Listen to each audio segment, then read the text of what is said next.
Hello and good day. Presenting Motivational and Inspirational Quotes by my favorite pastor in the world, Joel Osteen. Here are now 10 more quotes, 401 through 410. Let's get started with number 401. When you serve others, you are serving God. When you do it for them, you're doing it for Him. Jesus said, "If you give a cup of cold water to someone in need, you will surely be rewarded." Every time you serve, God sees it. Every time you help someone else. Every time you sacrifice, you go out of your way to pick up a friend, you get up early to sing in the choir, you stay late to help a coworker, God is keeping the record. 402. In the Bible, when Paul told Timothy, "Stir up the gift. Fan the flame." 2 Timothy 1 verse 6, NIV, he was saying, "Timothy, life is flying by. Get busy pursuing your destiny. Every setback means you're one step closer to seeing the dream come to pass." 403. That coat of discouragement doesn't look good on you. That coat of self-pity is out of style. That coat of bitterness over who left you and what you didn't get doesn't fit you anymore. 404. Scripture says God has given us the power to enjoy our work. Quit telling yourself, "I can't be happy here. I don't like my job. I don't like the people. I can't wait till God opens up something new." You are making yourself miserable. Start telling yourself, "I have the power to enjoy this job. I'll have a great day. I'll enjoy the people. I'll be productive. I'll bloom right here where God has planted me." Sometimes the reason you are not happy on the job is that you are being asked to do things you don't want to do. But this is important. The person paying you may like things done a certain way. You may not agree. You may think you can do something better another way, but since the boss is approving the check, you'll need to do what the boss wants you to do. You have to be big enough to submit to the authority and do what you are asked with a good attitude, without always questioning, without walking away mumbling under your breath. They just don't know what they're talking about. 405.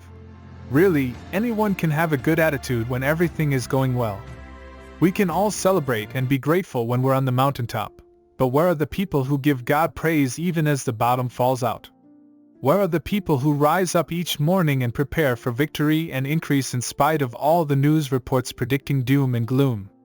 Where are the people who say, "God, I still praise you even though the medical report wasn't good," or "God, I still thank you even though it didn't turn out my way"?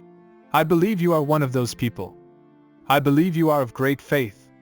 Your roots go down deep. You could be complaining. You could be discouraged.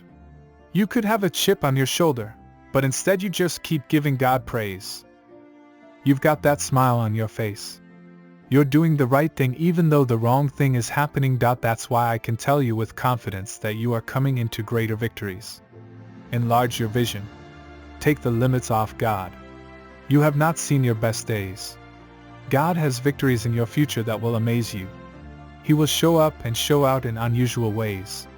You may be in a tough time right now, but remember this: the enemy always fights you the hardest when he knows God has something great in store for you. You are closest to your victory when it is the darkest. That is the enemy's final stand. Don't be discouraged.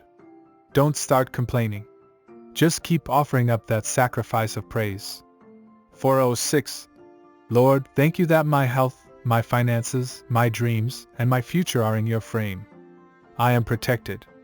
You could have a chip on your shoulder, but instead you just keep giving God praise. 406. Lord, thank you that my health, my finances, my dreams, and my future are in your frame. I am protected. 407. If you listen carefully, you'll hear another voice, the voice of faith. 408. We will not hide them from their children. We will tell the next generation the praiseworthy deeds of the Lord, His power, and the wonders He has done. Psalm 78:4. 409. I think a big test we all face in life on a regular basis is that discouragement test. Life's not always fair, but I believe if you keep doing the right thing, God will get you to where you are. 410. Have you ever thought that God may have you somewhere on purpose so you can be a good example? God may want your light to shine, to brighten the days, to make a difference where you are. Why don't you take a different perspective? If you pass that test and bloom where you are planted, God will open new doors. But as long as you are negative and complaining, nothing will change. You are not in position for God to promote you if you are not the best you can be right where you are. When you are in an uncomfortable situation, realize that either God is doing a work in you or He is using you to do a work in someone else. There is a purpose. There is nothing wrong with asking God to change a situation. But until it happens, you have to trust that where you are is where you should be. I've found that sometimes God has us endure a difficult season to help somebody else. We have to sow a seed and be uncomfortable, treated unfairly.